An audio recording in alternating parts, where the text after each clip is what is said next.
Hi ಶುಭೋದಯ ಎಲ್ರಿಗೂ welcome back to my channel. ನಾನಿವತ್ತು ಒಂದು ಸ್ಪೆಷಲ್ ರೆಸಿಪಿನ ನಿಮ್ಮ ಜೊತೆ ಶೇರ್ ಮಾಡ್ಕೋತಾ ಇದ್ದೀನಿ.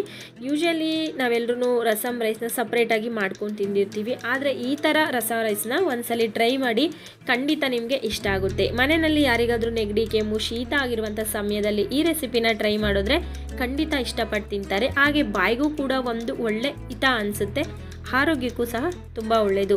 ನೀವು ಕೂಡ ಟ್ರೈ ಮಾಡ್ತೀರಾ ಅಂತ ಭಾವಿಸ್ತೀನಿ. ಹಾಗೆ ಟ್ರೈ ಮಾಡಿ ಹೇಗೆ ಬಂದಿತ್ತು ಅಂತ ತಿಳಿಸೋದನ್ನ ಮರಿಬೇಡಿ.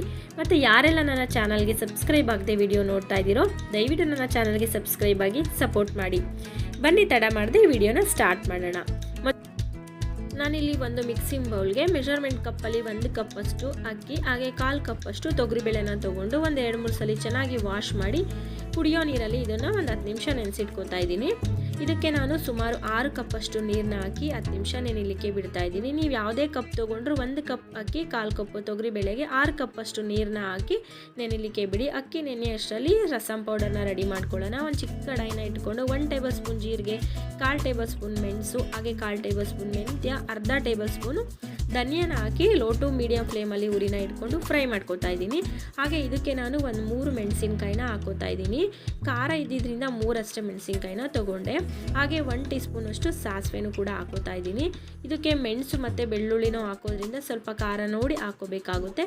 ಹಾಗೆ ಒಂದು 10 ಎಸಲಷ್ಟು ಕರಿಬೇವನು ಹಾಕಿ ರೋಸ್ಟ್ ಮಾಡಿಕೊಂಡು ಅದು ಪೂರ್ತಿ ತಣ್ಣಗಾದ ನಂತರನೇ ಮಿಕ್ಸಿ ಜಾರ್ಗೆ ಹಾಕೊಂಡು ಪೌಡರ್ ಮಾಡ್ಕೊತಾ ಇದ್ದೀನಿ. ನೆಕ್ಸ್ಟು ನಾನು ಮಾಡಿ ಕುಕ್ಕರ್ನ ಇಟ್ಬಿಟ್ಟು ಸ್ವಲ್ಪ ಎಣ್ಣೆ ಹಾಕಿ ಎಣ್ಣೆ ಕಾದ ನಂತರ ಸಾಸಿವೆ, ಜೀರಿಗೆ, ಕರಿಬೇವು ಮತ್ತು ಮೆಣಸಿನ್ಕಾಯಿ ಹಾಗೆ ಒಂದು ಚಿಕ್ಕ ಟೊಮೊಟೊನ ಸಹ ಕಟ್ ಮಾಡಿ ಇಟ್ಕೊಂಡಿದ್ದೆ, ಅದನ್ನು ಹಾಕಿ ಚೆನ್ನಾಗಿ ಫ್ರೈ ಮಾಡಿದ್ರೆ ಸಾಕಾಗುತ್ತೆ. ಹಾಗೆ ಇದಕ್ಕೆ ಪೌಡರ್ ಮಾಡಿ ಇಟ್ಕೊಂಡಿದ್ವಲ್ಲ ರಸಮ್ ಪೌಡರ್ನು ಕೂಡ ಹಾಕಿ ಒಂದು 30 ಸೆಕೆಂಡ್ ಚೆನ್ನಾಗಿ ಮಿಕ್ಸ್ ಮಾಡಿಕೊಂಡ್ರೆ ಅದ್ರ ಬಿಸಿಗೆ ಫ್ರೈ ಆಗೋಗುತ್ತೆ. ನೆಕ್ಸ್ಟು ನಾವು ನೆನೆಸಿಟ್ಕೊಂಡಿರುವಂಥ ಅಕ್ಕಿ ಬೇಳೆನ ನೀರು ಸಮೇತ ಇದನ್ನು ಕುಕ್ಕರಲ್ಲಿ ಹಾಕ್ಕೊಂಡ್ರೆ ಸಾಕಾಗುತ್ತೆ. 1/4 ಕಪ್ಪಷ್ಟು ಅಕ್ಕಿ ಮತ್ತು ತೊಗರಿ ಬೇಳೆಗೆ 6 ಕಪ್ಪಿನಷ್ಟು ನೀರನ್ನ ಹಾಕ್ಕೊಂಡ್ರೆ ಒಳ್ಳೆ ಅದಕ್ಕೆ ರಸ ರೈಸು ರೆಡಿ ಆಗುತ್ತೆ. ಹಾಗೆ ಇದಕ್ಕೆ 1 ನಿಂಬೆಹಣ್ಣು ಗಾತ್ರದ ಹುಣಸೆ ಹಣ್ಣು ಕೂಡ ತೊಗೊಂಡು ಹುಳಿ ತೆಗೆದಿಟ್ಕೊಂಡಿದ್ದೆ, ಆ ಹುಳಿನೂ ಸಹ ಹಾಕೋತಾ ಇದ್ದೀನಿ. ಹಾಗೆ ಅರ್ಧ ಟೀ ಸ್ಪೂನಷ್ಟು ಅರಿಶಿನ, ರುಚಿಗೆ ತಕ್ಕಷ್ಟು ಉಪ್ಪನ್ನು ಹಾಕಿ ಚೆನ್ನಾಗಿ ಮಿಕ್ಸ್ ಮಾಡ್ಕೊಳ್ಳಿ. ಇದಕ್ಕೆ ನಾನು ಒಂದು ಚಿಕ್ಕ ತುಂಡಿನಷ್ಟು ಬೆಲ್ಲನೂ ಕೂಡ ಹಾಕ್ತಾಯಿದ್ದೀನಿ. ಬೆಲ್ಲ ಹಾಕಿದ್ರೆ ಟೇಸ್ಟ್ನ ಬ್ಯಾಲೆನ್ಸ್ ಮಾಡುತ್ತೆ ಅನ್ನೋ ಒಂದು ಕಾರಣಕ್ಕೋಸ್ಕರ ಹಾಕ್ತಾಯಿದ್ದೀನಿ. ಇಷ್ಟ ಇಲ್ಲ ಅಂದರೆ ಸ್ಕಿಪ್ ಮಾಡಿ. ಈಗ ಚೆನ್ನಾಗಿ ಮಿಕ್ಸ್ ಮಾಡಿ ಲಿಡ್ನ ಕ್ಲೋಸ್ ಮಾಡಿ 3 ವಿಸಲ್ನ ಹೊಡಿಸ್ಕೊಂಡ್ರೆ ಒಳ್ಳೆ ಅದಕ್ಕೆ ರಸ ರೈಸು ಬೆಂದಿರುತ್ತೆ.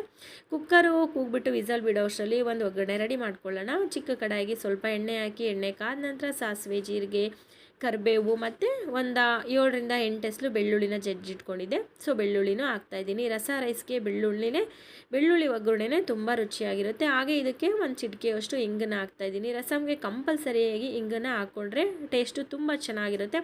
ಹಾಗೆ ಇದು ಡೈಜೆಷನ್ ಕೂಡ ಚೆನ್ನಾಗಿ ಮಾಡುತ್ತೆ ಅಂತ ಇಂಗನ್ನ ಯೂಸ್ ಮಾಡ್ತಾಯಿದ್ದೀನಿ. ಅಷ್ಟರಲ್ಲಿ ಕುಕ್ಕರ್ ಕೂಡ ತಣ್ಣಗಾಗಿತ್ತು.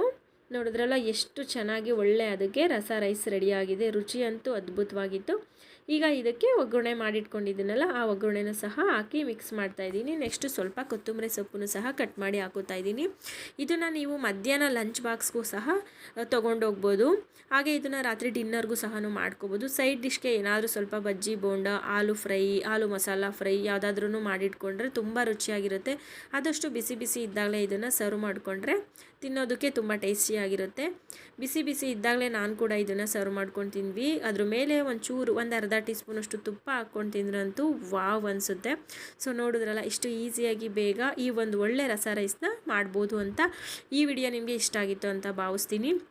ಇಷ್ಟ ಆದರೆ ಲೈಕ್ ಮಾಡಿ, ಕಮೆಂಟ್ ಮಾಡಿ, ಶೇರ್ ಮಾಡಿ. ನೀವು ಕೂಡ ಟ್ರೈ ಮಾಡಿ ಹೇಗೆ ಬಂದಿತ್ತು ಅಂತ ತಿಳಿಸಿ. ಹಾಗೆ ಚಾನಲ್ಗೆ ಸಬ್ಸ್ಕ್ರೈಬ್ ಆಗಿ ಸಪೋರ್ಟ್ ಮಾಡಿ. ಮತ್ತು ನಾಳೆ ಬೇರೆ ರೆಸಿಪಿ ಜೊತೆ ಸಿಗ್ತೀನಿ. ಅಲ್ಲಿವರೆಗೂ ನಮಸ್ಕಾರ.